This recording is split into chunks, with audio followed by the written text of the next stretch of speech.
హనుమకొండ జిల్లా కాంగ్రెస్ పార్టీ కార్యాలయంలో పత్రికా సమావేశం నిర్వహించిన హనుమకొండ జిల్లా కాంగ్రెస్ పార్టీ అధ్యక్షులు వరంగల్ పశ్చిమ నియోజకవర్గ శాసనసభ్యులు నాయని రాజేందర్ రెడ్డి ఎమ్మెల్యే మాట్లాడుతూ 10 ఏళ్లలో కలలు కన్న చరిత్ర నీది, 10 నెలల్లో పడలేచిన కెరటంలా అభివృద్ధి చేసిన చరిత్ర నాది, నా రాజకీయ జీవితం తెరిచిన పుస్తకం, బీసీ ఐక్యత అంటున్న నువ్వు నీ చుట్టూ ఒక్కరన్నా బీసీలను ఎదగనిచ్చావా? నీ వెంట ఉన్న పుష్పాల ప్రభాకర్ సాంబయ్యలను ఎంత అనగదొక్కినావో మాకు తెలియదా? నేను రెడ్డి అయినా నా చుట్టూ మొత్తం బీసీ నేతలే ఉంటారు. చూడు, నా దగ్గర అన్ని కులాల వాళ్ళు ఉన్నారు, కానీ నీ దగ్గర కులాలు ఏంటంటే కబ్జాల కులం, దోపిడీ కులం, గూండాల కులం, కాంగ్రెస్ వాళ్ళ గుండాలు, రౌడీలు అంటున్నావు. నిన్న జరిగిన తంతులో నువ్వు కొట్టించిన తోట పవన్ ఉన్నాడు, ఆయన గుండానా? అవును, నేను ఆస్ట్రేలియా పర్యటనకు పోయినా అక్కడ 10 ఏళ్ల తెలంగాణ ఉత్సవాలకు నాకు ఆహ్వానం వస్తే కుటుంబంతో పోయిన మాట వాస్తవమే. ఆస్ట్రేలియా పర్యటనకు నన్ను ఆహ్వానించింది నీ కవితక్క, మాజీ శిష్యుడు నీ బాధితుడు కోరబోయిన విజయ్.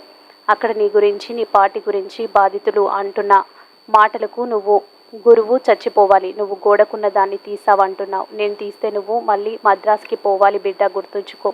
నీ రాజకీయ నేపథ్యం కబ్జాలు, వసూళ్లు, గుండాగిరి, ఇదే నీకు నేను ఇచ్చే చివరి సమాధానం బిడ్డ, గుర్తుపెట్టుకో. కడుపు మండిన వాళ్ళకంటే పెద్ద గుండా ఎవరు ఉండరు. తీరు మార్చుకో, కబ్జాలు చేసిన భూములను తిరిగి ఇచ్చేయి, నీ వ్యక్తిగత జీవితం దెబ్బ కొట్టద్దు అని చూస్తున్న వినయ్. నా ఫోన్ తెరిస్తే నీ బ్రతుకు శంకర్గిరి మాన్యాలే, గుర్తుపెట్టుకో. నా సహనాన్ని పరీక్షించకు, నేను నోరు విప్పితే నీ పార్టీలో నిన్ను ఉంచరు, యాదుంచుకో. వినయ్ అండ్ కో టీం, ఇప్పటికైనా తీరు మార్చండి. నా దగ్గర ప్రత్యక్ష ఆధారాలు ఉన్నాయి. మీరెవరిని ఎక్కడ బెదిరింపు చేశారో, ఎవరి భూములను రాక్కున్నారో అన్నీ ఉన్నాయి. మాట వీధులున్నాయి, మీరు కలగన్నాం మేం చేసినాం ఇదని చెప్పుకున్నారు కావచ్చు.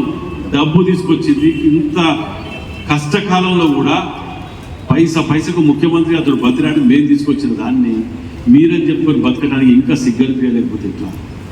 ఇప్పటికైనా ఆత్మపరిశీలన చేసుకోండి, బాగుపడండి. మీరు సలహాలు ఇవ్వండి, మేము స్వీకరిస్తాం. మంచి సలహాలు ఇస్తే మేము ఇవ్వాలా. వరంగల్ వెస్ట్ అభివృద్ధి గురించి పార్టీలకు అతీతంగా కలెక్టర్ గారిని రిక్వెస్ట్ చేసిన 10 మంది సలహాదారులని, మేధావులని, ఫోరం సుధాకర్ గారు ఉన్నారు, బెటర్ ఫర్ ఫోరం అది వరంగల్ అని, వారు ప్రొఫెసర్ వెంకటనారాయణ గారు అనుకుని, ప్రొఫెసర్ మన వీరి పేరేంది పాండురంగారావు గారు, ఇలాంటి వాళ్ళని 10 మందికి అఫీషియల్గా మీరు పిలవండి మేడం, సలహాలు సూచనలు తీసుకుందాం, నచ్చనే ఇంప్లిమెంట్ చేద్దామని చెప్పి బతనాడే చరిత్ర మాది. నీ పొద్దుగాలే ఒక కార్యకర్తకు అందుబాటు ఉండకుండా ఆడ పోయి కూర్చోవటం, దుకాణం సెటిల్మెంట్, దుకాణం ఇవే దుకాణం తప్ప ఏం పెట్టింది లేదు. ఏమిటంటే కమిటీ అయితే ఇచ్చినాం లేదు, దానికి కూడా కమిటీ చేస్తున్నాం. నేను అదే మొట్టమొదట చెప్పిన సూర్యకాంతం, అల్లూరు రామలింగ వా డాక్టరేట్ ఇవ్వచ్చు బిడ్డ, నీ నటనకైతే డాక్టరేట్ ఇవ్వచ్చు. నిన్న చూసిన నీ నటన. మొన్న కూడా ఆ రోజు కాలేజ్ నారాయణ గారి దగ్గరికి పోయినప్పుడు ఆ సుబేదారి సిఐ పాపం ఆయనే వానపాము సార్ కొంచెం పక్క పోయి అంటే ఎలబడతామన్నాడు, పీటను ఇక రెచ్చిపోతాడు. ఒకటి వీడియో తింటాడు, ఒకటి ఫోటోలు తింటాడు, వాడి మనసులో దీన్ని రెచ్చగొట్టి ఒకటే యూట్యూబ్లో పెడతా. అరే నిన్ను ముట్టుకొని చేస్తోళం అయితే నువ్వు ఎన్నడన్నా పోనిచ్చావు అమ్మ, ఇంట్లోకి వెళ్ళిపోయి అక్కడ బయలుదేరినట్టు ఇక్కడ అవసరస్తానని 1000 ఫోటోలు పెట్టినావు. నిరసన తెలపడానికి వెళ్ళి అదే తీసి పారేసి నిద్రపార్టీ దగ్గర మీరు. అట్లాంటిది నిన్ను నయం నగర్ బ్రిడ్జ్ దాకా పోయి స్వేచ్ఛ ఇచ్చిన అంటేనే అర్థం చేసుకోవాలి. ఇవేమి అర్థం చేసుకోకుండా ప్రజలు ఇంకా నమ్ముతారు, ఇంకా మోసం చేస్తాం. సంవత్సరం ఆగింది, 2 సంవత్సరాలు టైం ఇద్దాం అనుకున్నా, ఇప్పుడే వెళ్తాను, ఈ వెళ్తాగా పొంగు, నువ్వు వెళ్తేలేదు పీకేదే పోయేది ఏది లేదు. నీతో ఏం కాదు, ఏదైనా చేస్తే నేనే చేయాలి. మళ్ళా ఇన్ని ఆధారాలతో పెట్టి ఆఖరికి ఆయన మీద మాట్లాడేది కూడా ఆఖరి ఇంతకంటే నేను ప్రతిసారి నేను అన్ని ఎవిడెన్స్ కూడా పట్టుకొచ్చి ఈ దిగజారిన గురించి నేను మాట్లాడి ఇట్లాంటి ఎవిడెన్స్ పట్టుకురావడం కూడా నాకు ఇష్టం లేదు. అందుకే ఫైనల్గా అన్ని ఈ ఫోటోలు పెద్దమ్మగడ్డ మీద దాడి చేస్తే, శ్మశాన వాటికలు అన్ని కూలగొడితే, ఇప్పుడే కొత్త కూలగొడితే నేను పోయినా, అక్కడ కూలగొట్టిన 10 నిమిషాలలో నేను పోయినా ఇప్పటి వరకు నువ్వు పెద్దమ్మగడ్డకే పూలగొచ్చే కాడికి వెళ్ళి నేను వద్దనుకొని పోయినా ఇలా అధికార పక్షం పోవాలి, నేను పోయి ఏం చేస్తా, వాళ్ళని తీసుకుపోయి ఎమ్మెల్యే తీసుకుపోయి అని చెప్పినట్టు నేను కూర్చొని వాళ్ళకి ఆ మాటలు చూడండి. ఫోటోలు ఇవి నీ హాయంలా 15లా 18లా కూలగొట్టిన ఫోటోలు ఏం బీకినావు అప్పుడు? ఉల్టా వీళ్ళ మీద కేసులు పెట్టించినాం, ఎఫ్ఐఆర్ ఛార్జ్ షీట్ చూపించినాం. మరి నేను పోయి ఏం చేసినా కూలగొట్టిన వాళ్ళ మీద ఎఫ్ఐఆర్ చేయించుకొచ్చిన. నీకు నాకు తేడా అది. నీతిగా మాయ మాటలు పోకర మాటలు మాట్లాడి ప్రజలను కన్ఫ్యూజ్ చేయలే. ఉద్యమకాండం అని చెప్పి అప్పుడు ఆ శవాల మీద పేలాలని కదిని కోట్ల రూపాయలు దుండుకొని కబ్జాలకు మారు పేరు.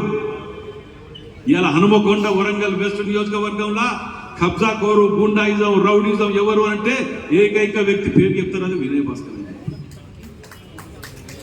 నువ్వు నా చరిత్ర గురించి మాట్లాడుతా అంటున్నావు కదా, నీకు ఒక్కటి ఫైనల్ అని చెప్తాను నేను. ఒకటే రెండోదడగా నేను మీకు 9 రూపీస్ మీద కూడా నేను అడిగిన, ఒక్కరితో అనిపి రాజీనామా చేస్తా అన్న. నేను ఒక్కరితోటే రెండో వ్యక్తులు అడగలే. శాతగాని దద్దమ్మలు తిరిగా వచ్చినాను మాటలు మాట్లాడి ప్రెస్ మీట్ పెట్టి వచ్చినాను మాట్లాడి అన్నీ అయిపోతాయి అనుకొని మళ్ళీ దాన్ని చేతులు దుక్కుని పోతే ఇదా సరే నువ్వు అన్న మాటలలో నాకు కూడా కొద్దిగా సంతోషం అనిపించింది. ఏదో మేధావి ఏక స్థాయిలతో మాట్లాడని చెప్పి మాట్లాడిన నీవు ఒకటే రోజు 2 సార్లు ప్రెస్ మీట్ పెట్టినావు. సంవత్సరంలో పట్టే బస్సు ఎక్కి తిరిగినా అని చెప్తాను, పోలీస్ బస్సు. అంత పెద్ద లీడర్ అని నువ్వే చెప్తున్నావు. స్థాయిగానో పట్టుకొచ్చి ఇంత పెద్ద లీడర్ చేసినాను. ఇదా అని చరిత్ర. నీ సంఘానికి ఇంకొకటి చూడండి, చేసే ప్రజల్ని నంబరు. నీ నిజ స్వరూపాన్ని నేను ప్రజల ముందు పెడితే నీ పార్టీ బహిష్కరిస్తుంది. ఫస్ట్ సమయం సందర్భం ఉన్నది, తొందర ఏమున్నది, ఓకే పడుతుంది. నువ్వేదో నేను ఇంత గోడ దాకిన తుపాకీని ఇలా పాకినాడు ఒక చెప్తున్నావు. నువ్వు ఏది కాదు నీతోటి. నీకు టికెట్ ఇద్దరు లేదని 10 మందిని ఎంబడి పెట్టుకొని పోగానే ఆయన ఏదో మాట్లాడినట్టు నువ్వు మాట్లాడు అంటే వాడు వీడు అని మాట్లాడితే అన్ని మూసుకొని కూర్చుంటే మంచి గుండాయిజం రౌడీజం చేస్తానమాట. గుండాయిజం రౌడీజం దేనంటో తెలుసా నీకు? తోట పవన్ని ఎంబడి రోడ్డు మీద కొట్టి పారేసి పోతే చావు బతుకులలో బతికి దాన్ని గుండాయిజం అంటారు. వాళ్ళు నిన్న నీతో పాటు ఆడ పాల్గొన్నారు. వాళ్ళని ఏమని పేరు పెట్టి వెళ్ళాల నిన్ను? నీ కోసం ట్వీట్ చేసిన రాకేష్ రెడ్డి మాట్లాడుతున్నాడు నిన్న. ఆయన మాట్లాడిన మాటలు వింటారా? ఆయనని టీఆర్ఎస్ ఆఫీస్ ముందు కొట్టిండు కదా, దాన్ని గుండాయిజం అంటారు, రౌడీజం అంటారు. నీవు నీ కుటుంబం చేసిన కబ్జాలు, నాలాలు, కుంటలు, చెరువులు ఏది దొరికితే సర్వనాశనం చేసి తిన్నారు చూస్తావు దొంగల తిరిగా, దాన్ని రౌడీయిజం గుండాయిజం అంటారు. ఈయన కట్టించినట్టు వెస్ట్ క్యాంప్ ఎమ్మెల్యే అంటే చెప్తే నమ్మటానికి కూడా ప్రజలు నమ్మరా అని ఆలోచన లేకుండా అవగాహన లేకుండా మాట్లాడటం ఆడగట్టించిన అని చెప్తాడు ఈయన. అసలు రోడ్ అవతల కంప్లీట్ ఈస్ట్ ఉంటుంది, ఆడగట్టించిన అని చెప్తాడు. ముందు కూడా ఇవాళ అక్కడ ఉన్నటువంటి పెద్దమ్మగడ్డ వాసులు దళితులు ఇంటికి 500, 1000, 2000 వేసుకొని ఆడ కాంపౌండ్ కట్టుకున్నారు. ముందు సైడ్ మున్సిపల్ ఫండ్ పెట్టి అప్పుడున్న కార్పొరేటర్ బోర్డ డిన్నా అక్కడ కట్టించింది. ఆయన రూపాయి పైసా పెట్టలేదు, రూపాయి కాదు పైసా పెట్టలేదు, నేను కట్టించిన అని చెప్పుకుంటున్నాను. ఇంకా దౌర్భాగ్యం ఏంటంటే